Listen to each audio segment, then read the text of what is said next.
As U.S. strike plans target Iran's nuclear infrastructure and Israeli fighter jets reportedly fly over Tehran, a chilling déjà vu takes hold. 2 decades after the Iraq invasion, Washington once again stands on the brink of a major Middle East war, this time over another alleged nuclear threat. President Donald Trump has publicly backed Israel's military campaign and refused to call for a ceasefire. Reports suggest the U.S. has drawn up its own strike plans, fueling speculation that direct American military involvement is imminent. They think that it's okay for Iran to have a nuclear weapon, then they should oppose me, but nobody thinks it's okay. This escalation follows Israeli strikes on Iran's Kondab heavy water reactor and other nuclear-linked facilities. Prime Minister Netanyahu declared this war isn't just about Israel, it's about defending the West. Trump echoed that line, signaling U.S. strikes are on the table, but not yet ordered. We have to fight, and maybe it'll end, and maybe it'll end very quickly. But there's no way that you can allow, whether you have to fight or not, you can allow Iran to have a nuclear weapon, because the entire world will blow up. I'm not going to let that happen.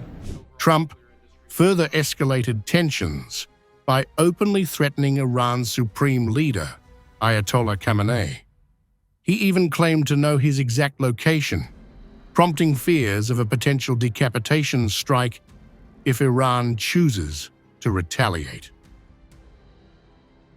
The unfolding crisis has revived memories of 2003, when President George W. Bush invaded Iraq over claims Saddam Hussein possessed weapons of mass destruction.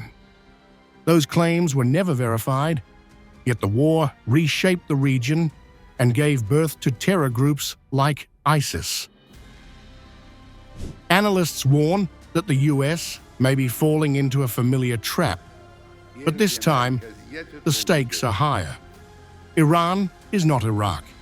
It is militarily more advanced, geographically larger, and deeply connected to regional allies like Hezbollah and Iraq's Popular Mobilization Forces. A war with Iran, they caution, could trigger an uncontrollable regional inferno. That fire may already be spreading.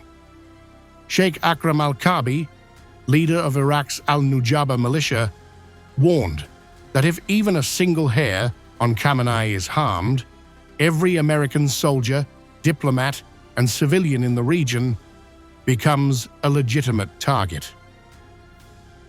But amid the rhetoric, the nuclear question remains. Is Iran building a bomb? In an interview with La Nación, IAEA chief Rafael Grossi clarified, Iran has enriched uranium to 60% purity, alarmingly close to weapons grade. Yet there is no evidence Tehran has moved to the next stage, weaponization. We have no tangible evidence that Iran is manufacturing a nuclear weapon. What we see is uranium enrichment and a lack of full cooperation. But we are not in the business of judging intentions, only facts. Grossi emphasized that Iran's lack of transparency is troubling, but not proof of a nuclear weapons program. He warned Tehran still has many unanswered questions to resolve. And while the IAEA cannot certify Iran's intent, it also cannot confirm a bomb is being built.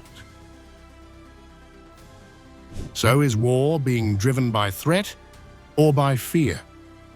That's the question echoing across global capitals tonight as the Middle East inches closer to another catastrophic conflict.